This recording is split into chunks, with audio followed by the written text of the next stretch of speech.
Hey, it's Drybear. Something that I like to do for basically every game I like to play is I'm more of a data guy, especially when I used to be a developer. I like looking at, what players are doing, what trends are developing, who's playing what class and where, and how effective are they, and how that's progressing over time. So I do it for all the games I play, and today we're going to be going over Last Epoch, Season 2, version 1.2, the Tomb of the Erased. Looking over what classes are being played, what classes are being the most effective, who is on top of leaderboards, and also looking at the survival rates in hardcore to see who's surviving the most and might help us understand why some classes are being played in hardcore overall. The bottom of the leaderboard has people in like the low 80s for hardcore just because people are dying, and while the game itself is pretty easy up until you get to empowered monoliths, when you go empowered monoliths and corruption and the new Uber boss, I would say there's definitely a big spike in difficulty and your build matters quite a bit from that point on. Starting with the softcore class popularity, again, you can choose either the COF or the Merchants Guild for this. There's no major SSF separation like we have with Path of Exile 2,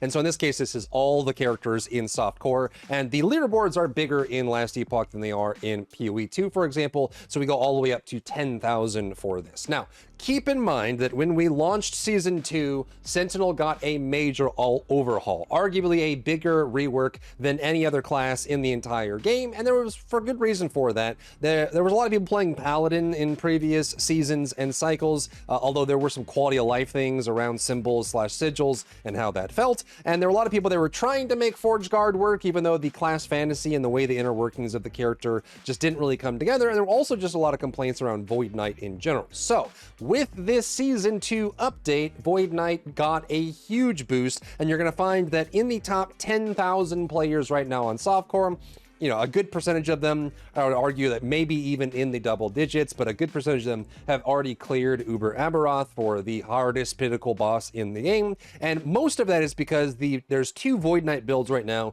that are absolutely ridiculously bonkers. They are incredibly, incredibly powerful. They do a large amount of damage, but also Void Knight is one of the tankier characters. And realistically, that's for two different reasons. Primarily is because you can run a very simple defensive setup with Void Knight, and that is you can just run armor and health. You don't really need a whole lot else. There's not like a whole bunch of other factors going into that. It's not a ward build where you're building upward and trying to maintain it with threshold or anything else that way. You have a large amount of damage mitigation from your armor, and you can have a large amount of HP to the point where nothing can really one-shot you, and then you have so much sustain that manages that.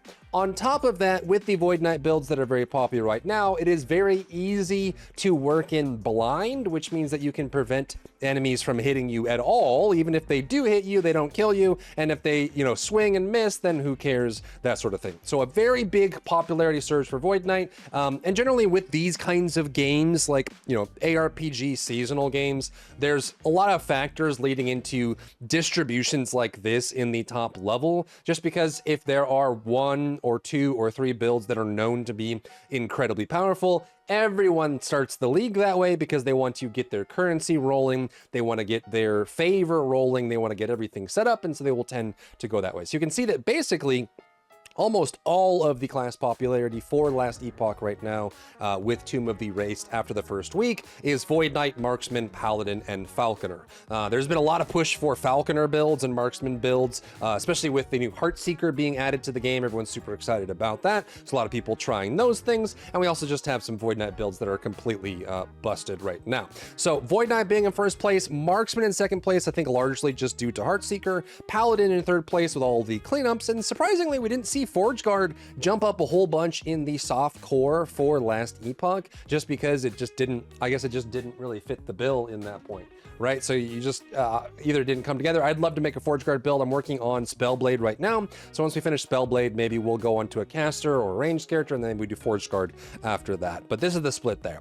And then most of the other classes, like if you were to remove the top end here, like the top four, a lot of these would be are very close together. It ranges from 1.8 to 0.6, so they're all within standard deviation of each other, more or less. So between Shaman, Lich, Spellblade, Rune Master, Necromancer, Druid, Warlock, Beastmaster, Forge Guard, Blade Dancer, and Sorcerer, a pretty even spread. We do see Forge Guard, Blade Dancer, and Sorcerer towards the bottom. I think a lot of people are trying out Spellblade from Mage. It's kind of surprising to see Lich so high, as generally Necromancer tends to take the cake for Acolyte in that role. And then for Primalist, we're seeing a lot of Shamans as well. This could just be kind of like a Maelstrom Avalanche kind of vibe, as people are kind of playing that way. Lower on the Druid side, and then even lower, we have Beastmaster down here as well. So this is the softcore layout. A lot of popular builds for Void Knight, Marksman, and Falconer, and there is a very good reason to play Paladin as well. But I would argue that most people are playing Sentinel masteries for this start of the softcore league, just because they do a ton of damage and they're incredibly safe while doing so. However, if we jump over to hardcore, so keep in mind that when you lose your character here, you will just lose the league status. So any of these characters that are showing up in the top 10,000 for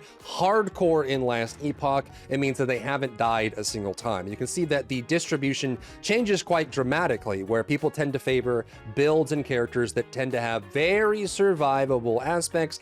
If you start doing like Harbingers and you start going to Aberoth, Uber Aberoth, and some of the other like chaos interactions, you end up getting some pretty serious situations where you can easily get one shot or two shot. And especially when you start eclipsing like 1,000 corruption or going to super high level empowered monoliths, again, you can get some champions that will one shot you, and it's very difficult to survive those. So in hardcore, where you don't have the chance to respawn, a lot of people are investing in builds that are quite tanky. So you can see that between hardcore, so if we go back to softcore, Void Knight well and above 50% on that. But if we go to hardcore, people are preferring Paladin instead. There's a lot of different ways with Paladin to make yourself more survivable and tanky while still doing decent damage. I don't think it's hard to compare to the two Void builds that we have right now, like Erasing Strike for Void Knight, that are just insanely powerful, that do ridiculous damage, like multiple stacks of like 100k plus bursts and crits on that. Crazy damage output with good survivability, but Paladin I think has a little bit more reasonable survivability when it comes to hardcore. And you can also see that on hardcore, the distribution is a lot more even as well. Like some of these classes and masteries coming up quite a bit. Forge Guard, you can see, went from the bottom to number 4, like almost tied for number 4 with Falconer. You can see that Marksman dropped down a little bit in favor of Falconer, partially just because of the movement that you get from that as well. Necromancer coming up a lot for Acolyte, a lot more survivability, especially if you use the A-bombs and stuff like that to just have at least a front line in front of you and a way to move around the fight. You can also make your minions pretty freaking tanky, and then you can sit at the edge of the fight if you want to as well. Some good survivability for Warlock, and then the rest of it is kind of the same. You can see some of the squishier classes like Spellblade, Blade Dancer, or Lich dropping down a good bit in hardcore. So you can see like, you know, Lich up here, Spellblade up here, just because they're cool and a little bit easier to play, even like Rune Master. But when you go to hardcore, you can see that Blade Dancer, Rune Master, Spellblade, Lich dropping down the bottom. These tend to be more bursty fun classes that have a harder time surviving in some cases. Spellblade, has to rely a lot on wards or dodges in some cases, but usually just ward generation, which if you get the wrong conditions lining up, even if you're a very tanky ward-based character, you can get burst in one shot and lose your hardcore run that way. So you can see some of those characters that are a little bit less survivable moving down in the hardcore setup. Then lastly, this is something that I started doing for Path of Exile 2, is I would scrub the entire leaderboard, find out which of the classes had died on the hardcore leaderboard, and then show that as a weighted distribution against the total. So what you're looking at here is a weighted survival rate by mastery. So the percentage represents of all of the masteries that exist on the hardcore leaderboard, what percentage of those are still alive, meaning they haven't recorded a death yet in their gameplay. So a high percentage means that 76.98% of the Forge Guards on the hardcore leaderboard are still alive, and the remaining percentage have died. And then down at the bottom, you can see that 37.97% of the Warlocks on the leaderboard are alive, whereas the majority of them have already died and moved on to softcore. And this is kind of like an interesting setup here. Some of these get a little bit more skewed just because there's less representation for them. Like obviously, if we know that Void Knight and Paladin are very popular, you would think that these would be closer to an actual representation just because there are a larger larger cohort of those players in that percentage. And then some of the lower ones like Blade Dancer or like Rune Master, things like that, that tend to be lower percentage, they will vary a little bit more just because there are less players there. But you can see that right off the bat, on the numbers here, you can very easily see that the Sentinels are dominating. In fact, the highest survival rate for first place, second place, and third place are all Sentinels. This makes sense from a thematic standpoint because Sentinel as a base class is our tanky class.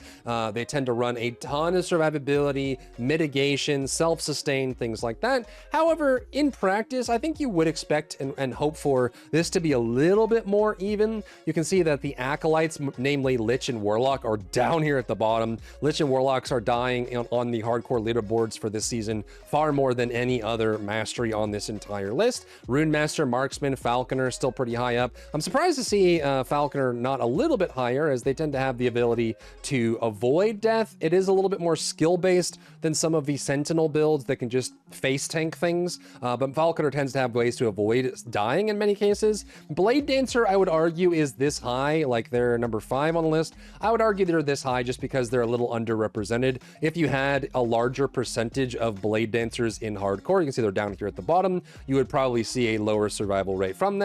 But the people that are crazy enough to do one of these lower, like between Spellblade and Lich, these 4 here, if they're crazy enough to do this on hardcore in the current season, they probably are a super serious gamer, hardcore pro gamer moves all around, which would generally raise this number up quite a bit. But you can see that, you know, 2/3 of the masteries here are above 50%, which is good. I think for hardcore leaderboards, you probably want between 50 and 60% survival rate, just because people are practicing. It depends on how brutal that season happens to be. There are definitely some situations with Tomb of the Erased Season 2 where like a really intense champion happens to become possessed by the Weaver at the wrong time, and then they get the right mixture of affixes, and it's a terrifying mix. And with the modifiers on the echo you're doing, maybe they're deadly, and they also have like 500% damage scaling, and they get the right ability and they do that slam or something on the double void physical combo,